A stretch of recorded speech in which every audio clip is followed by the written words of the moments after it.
Hello, good afternoon to all of us. Um, we have a very wonderful group of panelists. First, a children's book publisher who is first a reading advocate, a young adult author, and a publisher-writer of children's books from Mindanao discuss how literature can raise young readers to think critically, imagine creatively, and contribute to a more equal and just future. Gigo Alampay is a writer, editor, lawyer, and developmental worker, advocating for human rights, democracy, and the environment. He is the founder and executive director of Canvas, Center for Art, New Ventures, and Sustainable Development. Established in 2005 under their flagship program, 1 million books for 1 million Filipino children. He authored Safe Space and You Think, both of which received the National Children's Book Award in 2022. In 2024, his book, How to Raise Your Child, won the Gintong Aklat Award for Inspiration. To date, Canvas has donated more than 500,000 copies of its award-winning books directly to children in disadvantaged communities throughout the Philippines. And next is Candy Gourlay. Her novel, Wild Song, won the National Children's Book Award in the Philippines, and in the UK was nominated for the Carnegie Medal, the Cafe Nero Book Award, and the Jalak Prize. It has been translated into German by Alexander Rock and published by Fisher Sauerlander.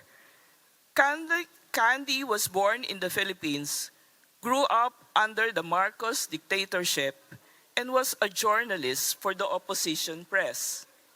She now lives in the UK and writes books for children and young adults. Her first novel, Tall Story, was selected as one of the 100 best books of the last 100 years by Book Trust, while Bone Talk is endorsed by Amnesty International.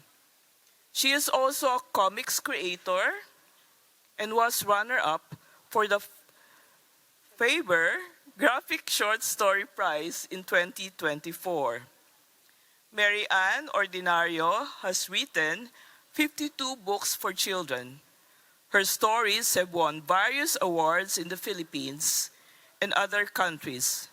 Her first book, The Crying Trees, won the AFCC Grand Prize Kids Time Award for Authors in Singapore, and Malong, The Magic Cloth, was awarded as the best ASEAN fiction children's book illustration in the first ICCRF International Children's Content Rights Fair in Thailand. Aside from her numerous awards from the Catholic Mass Media Awards, her story, Bulul, was awarded as Best Reads at the National Children's Book Awards for 2020-2021. Most of her books have been translated into various languages, including Nihongo, Malay, Mandarin, Thai, Hindi, Khmer, Russia, Korean, Nepali, Azerbaijani, Arabic, and Bahasa Indonesia. She is the founder of ABC Educational Development Center and currently a member of the governing board of the National Book Development, or rather, the National Book Development Board. Okay, before we continue, I would like to remind the audience that real-time German translation, sorry, it's a bit late, devices are available, and kindly ask the staff for assistance. Okay, And our first speaker is none other than Candy Gourlay. Thank you. Thank you. That was great.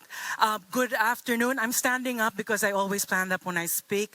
And usually if I were in a school, I would make you jump up and down or do some exercises because it's the afternoon and everyone's glucose levels are way down. And oh my God. Okay, these are my slides. Can you hear me? Is it loud enough? All right.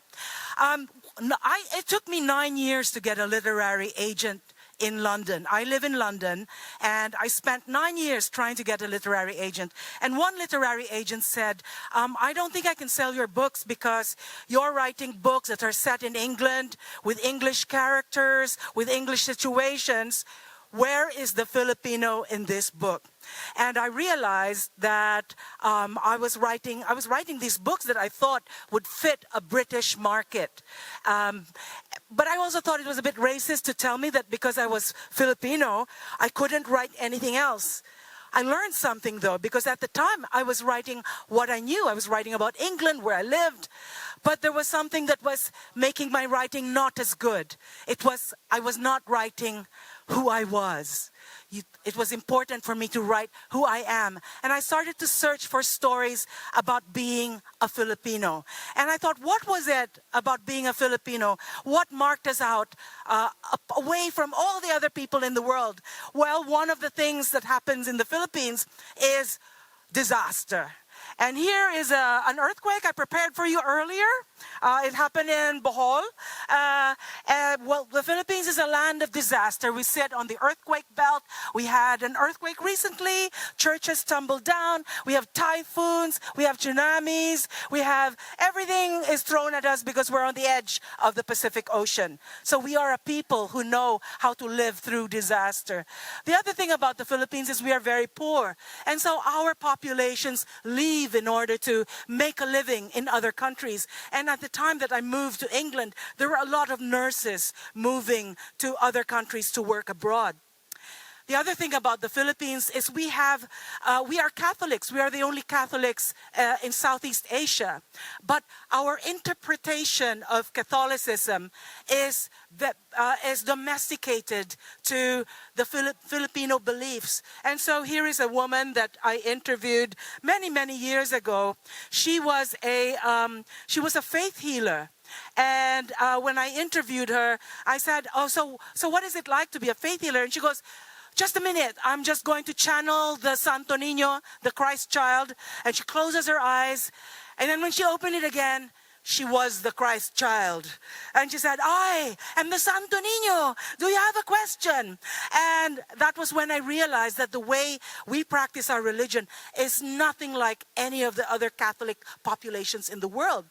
And so when I began to try to write stories that captured our stories, my first book was a book called Tall Story. It was a classic story of Filipino separation. A boy growing up in the Philippines, his mother becomes a nurse. And she goes to England where she starts a new family. She's a widow. She meets an Englishman. She has a daughter in the Philippines. But her son could not follow because visa problems. All Filipinos know about visa problems. And so there he is growing up, becoming a teenager while his mother is in the UK working as a nurse, and he's never met his little sister. And one day, something happens. He meets a magical person, like a faith healer, and he's the smallest guy in his class. He begins to grow. He grows and he grows and he grows until he is 8 foot tall. He is a giant. And then his visa arrives, and he has kept it a secret. He hasn't told his family that he is now a giant. And he arrives at Heathrow Airport and steps out of the airplane, and his little sister looks up at this giant, this big friendly giant coming from the Philippines. And that is the story of Tall Story. It's about this boy who yearns for home, but when he gets there, the home finds it difficult to deal with him because he is a giant. My other story is a book called Shine. At the time that I wrote it in 2013, my mother was suffering from dementia, and she was having delusions, as you do when you have dementia.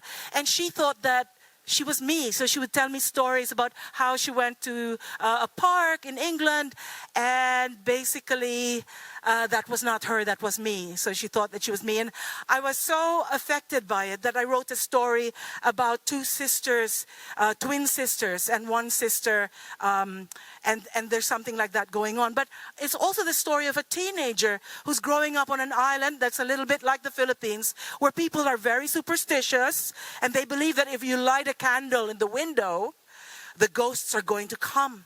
And because she wants to see her dead mother, she lights candles in the window. And then one day there's a knock on the door, and it's her mother. It's a ghost story, but not really a ghost story. Next slide, please. And so I wrote, my first book was Tolstoy, and these are some English children celebrating Tolstoy. They found commonalities between my story set in the Philippines. They enjoyed it. I would walk into a classroom and they would be playing this novelty song that everybody in the Philippines knows. On March 16, 1521, the Philippines was discovered by Magellan. They would look for a Filipino song. That's always the Filipino song they find. So they'll play it as I go into the classroom, like, oh my God, Yoyoy Villame. And then this is me in Hong Kong talking to children about my books. It's astonishing how our story, which is so specific, the disasters, the migration, the separation, appeals to everyone. This is me speaking in the Philippines to a Philippine school, and another of me speaking to a grade school class in the Philippines. Next slide, please. But my real dream was to write books for younger children. And I'm very proud to say that there are a few copies, not very many, in the bookstore over there because they're English language. And these are my two picture books, Is It a Mermaid? And Little Rhino Lost. Is It a Mermaid? Again, is a Filipino story. I found out that a long, long time ago, in the 16th century, when Europeans began to arrive in the Philippines, they saw a very specific animal to the Philippines, the dugong. The dugong is a cousin of the manatee, except unlike the manatee, it has a mermaid's tail. And they saw this animal and they thought they were mermaids. Look at this animal. Is it a mermaid? And the children all shout, no! And so this is a story about a dugong who thinks that she is a mermaid.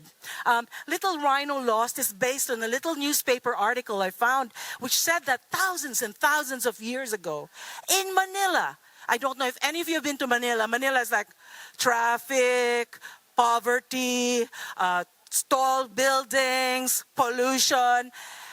Thousands of years ago, rhinoceroses roamed Manila, thousands of rhinoceros. And I thought, wow, that's amazing.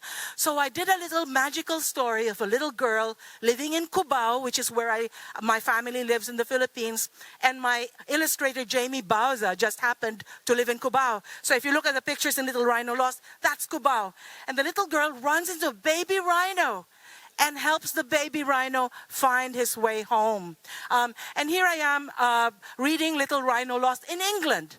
And this little boy, who is Filipino, turned up and he brought a flag to show how proud he was. This is me in Hong Kong with a Hong Kong boy, and they just love my picture books. And here I am with another classroom in the Philippines, and this is me in an English classroom in the UK. In the UK, they don't allow you to take pictures of the children, so they put covers on their heads. And the next slide, please. But I am also a history buff. And so I wrote a series of novels that were about history that nobody has discovered before. In 1899, the United States invaded the Philippines. And in 1904, they took 1,000 Filipinos and took them to St. Louis, Missouri, and put them in a world fair. and the indigenous peoples were put in villages where they were stared at. It was like they were at a zoo. And these are photographs of the indigenous Filipinos at the at the St. Louis World's Fair. There were the Visayans, but the stars of the show were the Igorots. And so the heroes of my story are people called Igorots, although at the time of the World Fair, they didn't know that they were Igorots. They were Bontocs. They were very specific people, but everyone called them Igorots. And there are different characters in the World Fair. There are Americans. There's a cowgirl. But hopefully you will ask questions where I can talk to you about that. My time is up, and I present you Gigo. Hello. Hello. Can you hear me? Okay. First slide, please. Yeah, I was thinking about the theme, stories we build for our children. And I felt that I can probably best convey what I'm thinking about when I hear that phrase through the story of Canvas itself. In 2005, next slide, please. You know, we all have books that make the most impact on us. And the first book that really made an impact on me was something that I didn't even read. I watched it in a movie back in the late 1980s. It's a tale written by a French author, Jean Genot.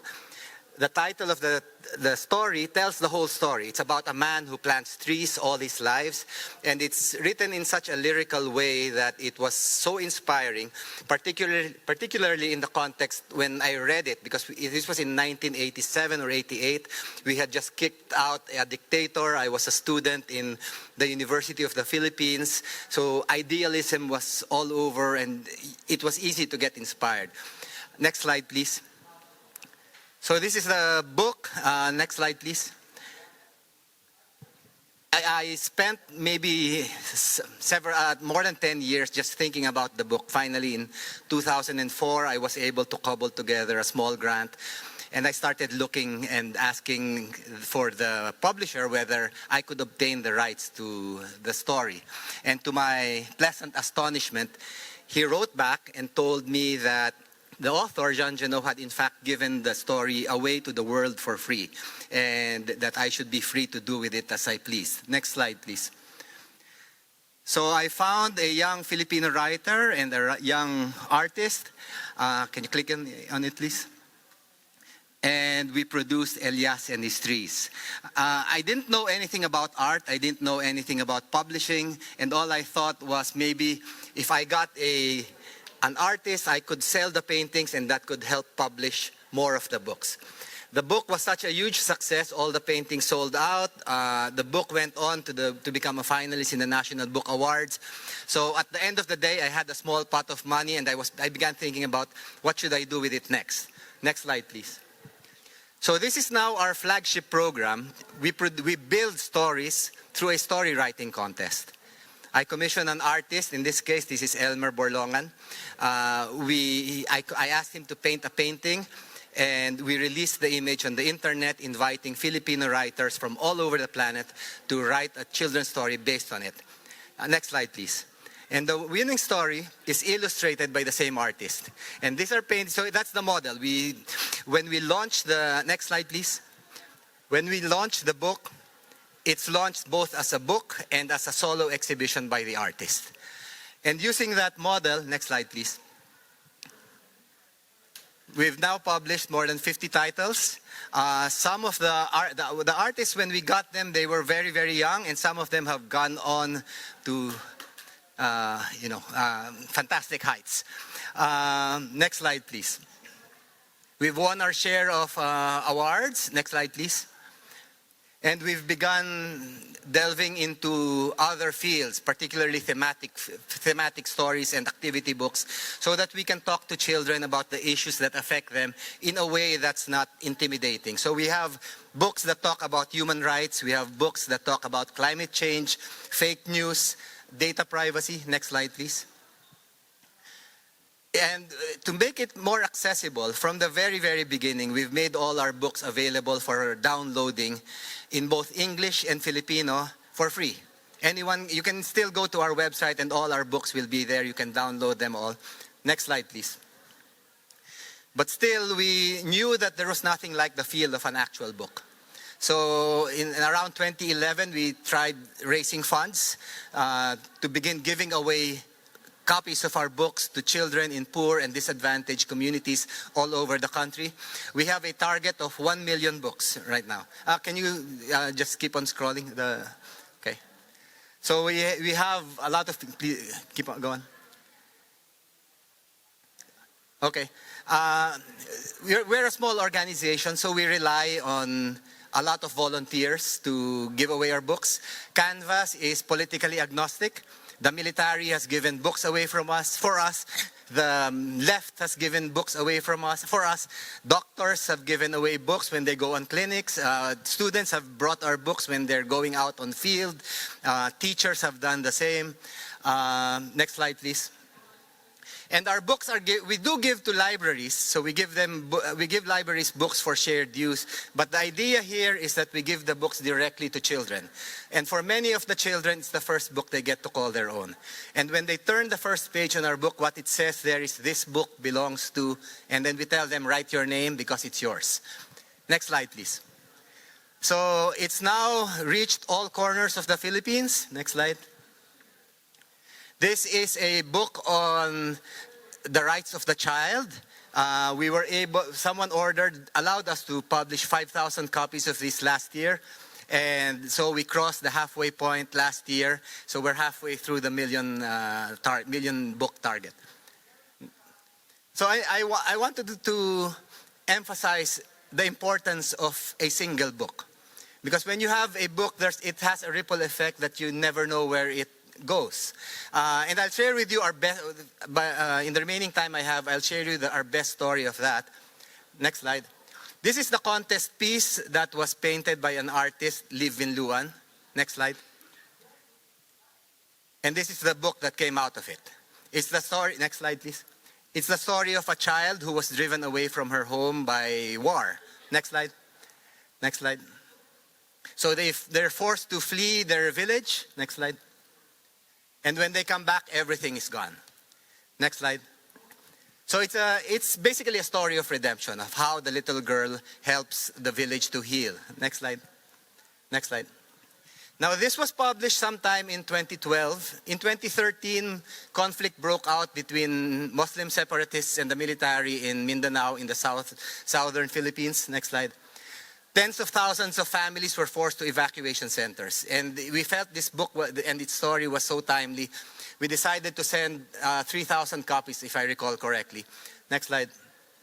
And we worked with a local university, Ateneo de Manila, and their psych department. They created psychosocial therapy modules so that teachers and parents in the evacuation centers could use our books to help the kids process the trauma of displacement. Next slide. Next slide. So we worked also with a local NGO there, Project Banig, who trained the teachers and the facilitators. Next slide. Next slide. Next slide. Next slide. And I forgot to mention that one thing in the spirit of Jean Genot, one thing that we did was we allow anyone to use our stories for any non-commercial purpose whatsoever. You don't even have to tell us. So I was stunned when one evening a former student of mine texted me and said, "Sir, I'm now in a small auditorium in Mindanao watching your story turned into a play." So it was turned into a musical. Next slide. A musical in Chabacano, the local language. Next slide. And it was also turned into another musical a second time. This was on the occasion of the 50th anniversary of the UN Convention on the Rights of the Child. And this was done at the Cultural Center of the Philippines. Next slide. So when I think of the phrase, stories we build for our children, the operative word for me there is not even stories, it's build. Because the story that I mentioned a while ago, that was written by a first-time college student who decided to enter our competition on a whim. So we never know where the stories will come from. And surely, Jean Janot, when he wrote and gave away the rights to his story, could never have imagined that it would have the effect of having a small organization in the Philippines giving away tens of thousands of books every year. Next slide. And it's not yet even done yet. Our story is not yet even done. One thing we did right was that from all the shows that we've done over the years, we acquired one or two pieces. So we have a modest but I think important collection of child-friendly artworks that we'd like to share to the world. Next slide. And we're now building a Children's Museum of Philippine Art in the Philippines, but I think that's a story for another time. Thank you.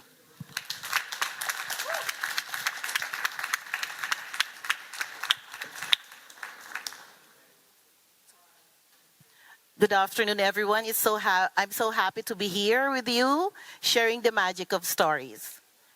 What are the stories that we build for children? When we write stories for children, we're not just writing books. We are building, we are shaping on how a child sees the world, how they understand themselves, and how they connect with others. Next slide, please. Building stories for children. As a writer, I always think that building stories are like seeds that we plant. Each story that we tell, each character that we create, plants a seed of empathy, curiosity, courage in a child's mind. And like any seed, it grows, sometimes in ways that we don't expect. Year 2000, there were no children's stories coming from Mindanao. I am from Mindanao. No publisher of children's books, and stories about our culture were almost forgotten. During that time, I already founded a school for children, and every day I manage the school and teach children full-time. I will never forget the day, out of the blue, my student told me, "Teacher Ann, I am tired of fairy tales like Cinderella, Beauty and the Beast, Sleeping Beauty. Can we have another story, teacher, please? Something about our place, Mindanao." Imagine a 5-year-old telling those words to me. So I started to think, he is right. That gave the seed for me to write my very first story, The Crying Trees. It is about rubber trees that weeps up like tears as people cut them down, and about the durian, the famous strong-smelling fruit found in many Asian countries. The first exposure of these books took place at the first International Singapore Book Fair. International publishers noticed them and expressed interest in buying the publishing rights. Visitors flocked to our booth to buy the books. And I did not expect that my very first book, The Crying Trees, won the Samsung Kids Time Authors Award Grand Prize at the AFCC Asian Festival of Children's Content in Singapore. The book achieved remarkable success both in the Philippines and across several Asian countries. And here is a funny story that I would like to share. On my way home from the Singapore Book Fair, I was seated beside a Chinese woman on the plane. She mentioned that she has also attended the Singapore Book Fair and said, "I bought a very good book. It is a very good story. Wait, I will show it to you." So she reached into her hand carry bag, and to my surprise, lo and behold, it's my book, The Smelly Fruit, Durian. So I was so shocked. Oh, it's my book. So, what an amazing moment. I felt that the universe is showing my path. This is your way of serving God, which means that my true calling is through writing and publishing stories that will bring hope for children. Fast forward. My journey of writing and publishing has been a long and meaningful one. It has taken me farther than I ever imagined. And I came to realize that my place, Mindanao, is truly rich with tales and wisdom that deserves to be heard. I also came to realize that children are the most honest readers. They won't pretend to like a story if it doesn't connect with them. And that honesty pushes us as writers to build great stories, to do better, and to develop that strong connection with children. And that connection becomes an act of hope. Hope that a story about friendship might teach kindness. Hope that a funny story might make a child laugh when they need it most. Hope that a story about courage might help a child to face their fears. Hope that my story can be the light that stays even when it's dark. So I wrote stories about war in Mindanao. Stories like the book War Makes Me Sad, a story about the difficult experiences and feelings of children during war. Here on the right side, you can see the book War Makes Me Sad, and on the left side is The Crying Trees.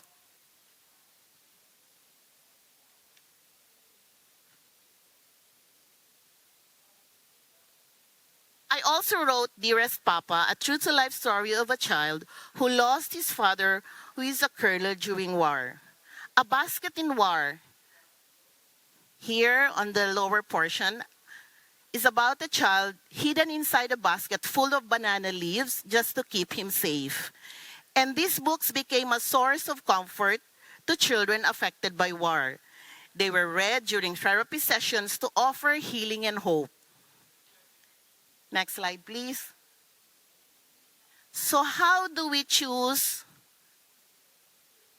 what stories to build and write? The basic question is, what does every child need today? In a broken world, children need comfort. In the midst of all the disasters and climate change, children need to learn about protecting nature. In the middle of all the harmful content and cyberbullying, children need guidance. In the center of abuse and broken families, children need hope. The world may be so broken, but it is our duty to shield children with kindness. And how can we teach and reach out to these children? By writing and building stories about their small daily struggles, about how will they face their fears, a story that tells them it's okay to feel sad because tomorrow can be better. So I wrote stories, Don't Take My Colors Away, a story about abuse where a huge moth was stealing and the beautiful colors of the butterflies, and Bulul, a story teaching children that death is a natural part of life and they have to accept it with understanding rather than fear. Stories matter most when they speak to the child's heart, not just their mind. Next slide, please. Stories, these are the books that I have written. Stories begin at home, as mine did when I wrote about my home in Mindanao. They have a beautiful way of traveling beyond borders to touch hearts and finding young readers across the world. So as you can see, those are my books translated into different languages. Next slide, please. Today, most of my books, or the books that I wrote, were translated into different foreign languages: Arabic, Spanish, Korean, Thai, Bahasa, Indonesia, Russian, Azerbaijani, Chinese, Nepali, Malay, Nihongo. I also wrote a story for Room to Read, Hong Kong, The Dancing Chopsticks, and the book was also translated in Urdu, Khmer, Hindi, and Filipino. Fast forward. Today, we are publishing books from different illustrators and authors. Our books are distributed in different bookstores and libraries all over the world. This is to prove that Filipino stories fascinated young readers in different foreign countries. We build stories until they become bridges, connecting children across borders and reminding us that though we may come from different places, our hopes, fears, and dreams are one and the same. Next slide. As I end, I want to share this thought. Every story we build, every word we write is a tiny seed planted in the soul of every child. The seed may be small, but it carries the power to grow, to bring comfort, to connect across the world, and to stay with a child for a lifetime. Let's keep on creating stories that may become bridges of hope and love, stories that whisper to children, there is still goodness in this world. And I will keep on writing, planting seeds of kindness, courage, and imagination, because I believe that one day these seeds will bloom into the kind of people, the kind of children, and the kind of world we all hope for. Time's up. I have to make it fast. Okay. Do we have any questions, please? A mic will be passed around for those who have questions. Yes, ma'am?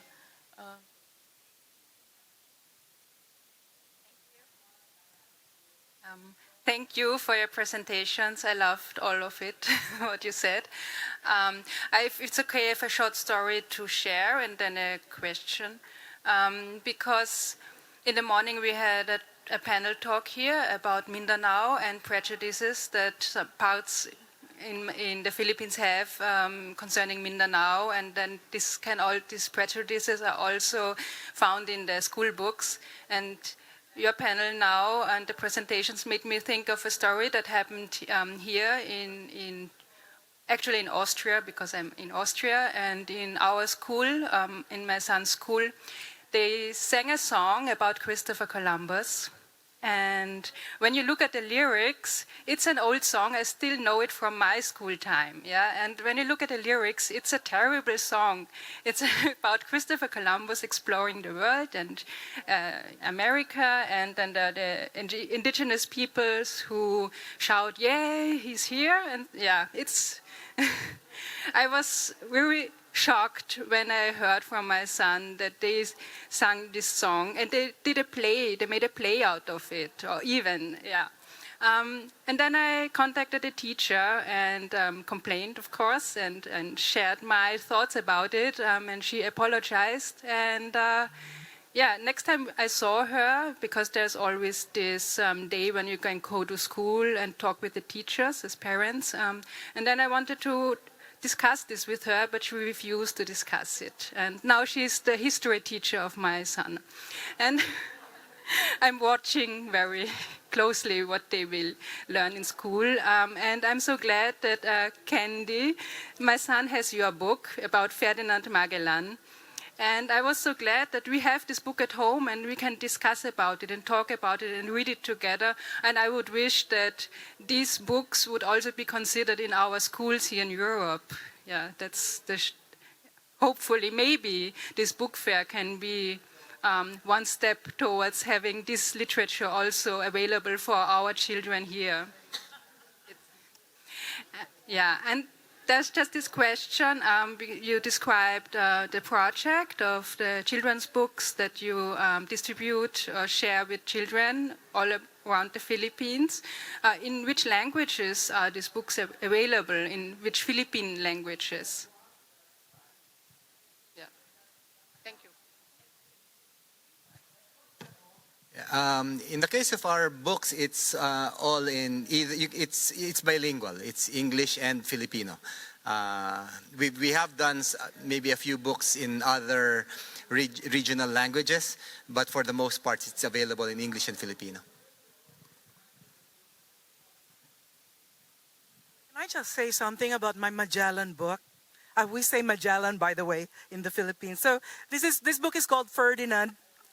It's a comics biography, so it's easy to read, and you adults will love it too. And I wrote, when I was growing up, our history lessons always started with, our history began when the Philippines was discovered by Magellan, hence that song. And I really, when I got the chance to write this book, I was so excited to tell everyone that we had a history before Magellan arrived. And so I wrote this book, and it tells the story of the age of discovery, which is also an age of exploitation. And I try to tell the story from the point of view of all the people that Magellan met on his journey around the world, and how the impact of his arrival might have had, what impact his arrival might have had. So it's available at the shop. There are only a few copies, so I carried it in my suitcase. Thank you. I want to bring it back. Can I also just react to the, because when you were speaking, I thought your question would be how do we handle books that are less savory than we would want to, and I honestly don't have an answer, but it does point to the importance of having parents involved in reading with their children. It's not just that children will learn faster and more deeply if they're engaged with their parents, but it's also a chance for you to have meaningful conversations with our children about the values that we want to impart to them. So when we think about giving away our books or teaching our children not just to learn to read but to love books, the key there is really our involvement. It's not something that we can fully just rely on children to learn on their own. Gigo and Mary Ann, I just want to say I'm amazed by your project. I'm so proud of you and Mary Ann. How many languages? I'm so impressed. I don't have any translation, so I'm amazed. You talk naman about how your translations happened. I think it starts with being a friend to publishers, foreign publishers, because they always tell me, you have a very pleasing personality. Because sometimes when I sell, I don't really explain much about my books. I just tell them, these are my books. Okay, you choose whatever you want. And then they itemize the whole thing. Sometimes I even ask my friends, my illustrators, please give me your books, and other authors and other publishers in the Philippines. I ask them, please give me your books. I'll help you to pitch. And then I bring it to them, to the publishers. I go to their booth, and then I'll show it to them. And then you know what they do? They do it this way. I have maybe probably 30 or 40 books. I bring it to them, and then, no, not this one. This one. No, this one. So they easily segregate the books that they don't want. And I have noticed that one thing that is very important is not only the story, but the illustrations as well. If the story is not so good and the illustrations are good, they won't take the book. But if, same thing, if the illustrations are good and the story is also good, then they will get the book. So it's like creating a book is like a relationship, like husband and wife. You know why? Even open the book when they're looking. Do they? They'll look at the cover first, and then later they will browse. But first they will look at the cover first, and then decide. But it's so funny because they can easily segregate the books that they don't want. Ganun lang. And you have to be very sincere in dealing with them. You have to be friends with them. So if you have a good book and you are friends with the international or foreign publishers, they will really buy your book and publish it. Okay, can we wrap this up? Oh, that fast. Okay. Baka my question. Do you still have questions? Anybody, please? Oh, we have two more. Hi, I just want to keep it short, but first of all, I'm really happy to be here and to hear your story, because I think it's a superpower what you're doing, like writing books for children, but also for the parents, because, I mean, I don't have any children, but for me, it's like a very meaningful work that you do. And my question would be like, did you had like conversations also with the parents that have been buying your books, and what was their feedback when they were, reading it for their children? Because I'm just curious, like, in how far it kind of could have changed also the relationship between the parents and the children. I don't know, like, I'm just curious. Since I have a school for children, it's easy for me to talk to the parents, and they are very particular on the moral values, quote unquote. So if you write stories for children, moral values are very important. Yeah. In our case, we're often asked about what's the impact of your book giving. Are the kids learning more? And at the start, honestly, I would tell them that we're such a small organization. We're really just focused on giving away the books. But we've learned that we have to start giving a more data-driven story. So over the past few months, actually we're just starting, but we did try to measure it with 2 schools. We gave them the books, and we asked the teachers to observe. And it has an effect, because the teachers have reported that they've seen the kids holding the books more often, and they have talked with their parents. The parents have also started asking the teachers about the books that were being read. And it's very, we're at a nascent stage of trying to determine exactly not the impact of our books on learning how to read, but more on reading, whether they are becoming independent readers, whether they are learning to just look for books because they want the pleasure of reading. So it is an important point, and something that we've just learned that we need to take even more seriously. Okay, another question? Hi, good afternoon. So the other day, I was in a local library and I saw an LGBT-themed book in the kinder section. As a member of LGBTQ community, I was impressed by how open and progressive Germany is in that aspect. So my question would be, do you think the Philippines is still far from that openness and progress? And through writing, how would you bridge that gap?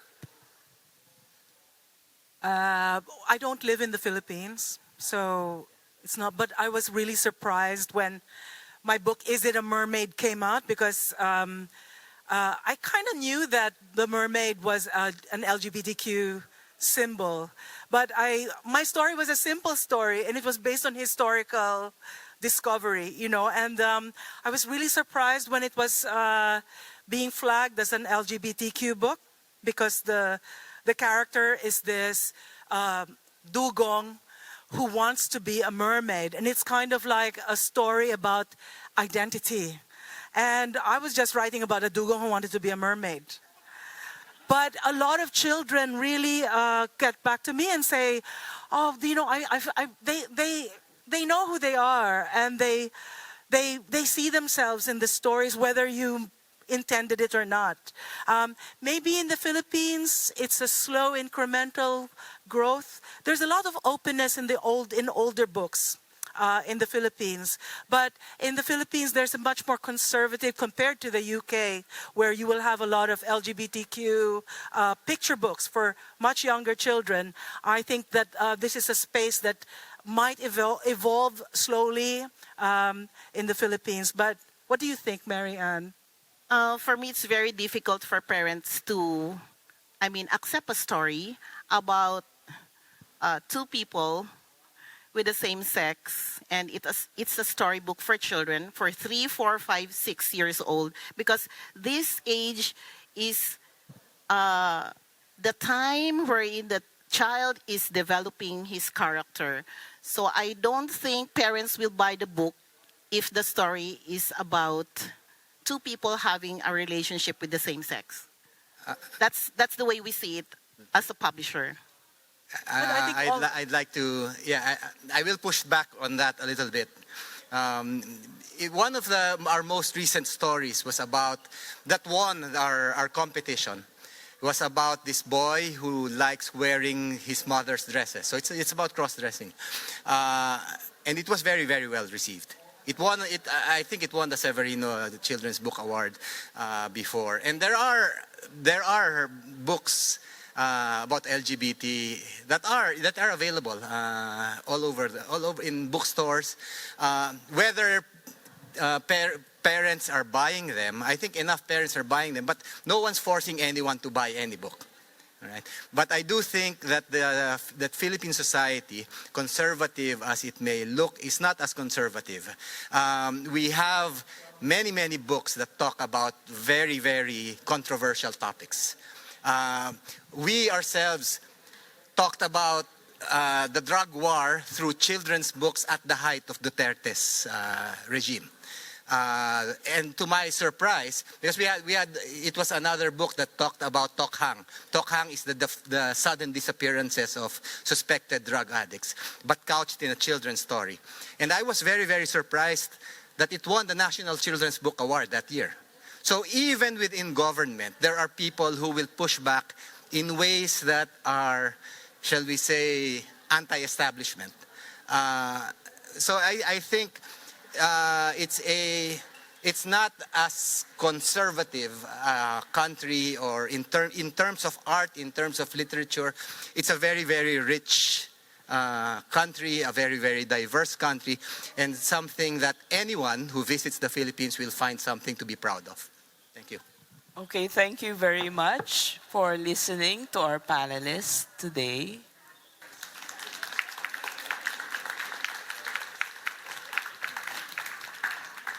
Let's all welcome Yana Texon and Justin Texon.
Jean-Marie Leclerc for two violins.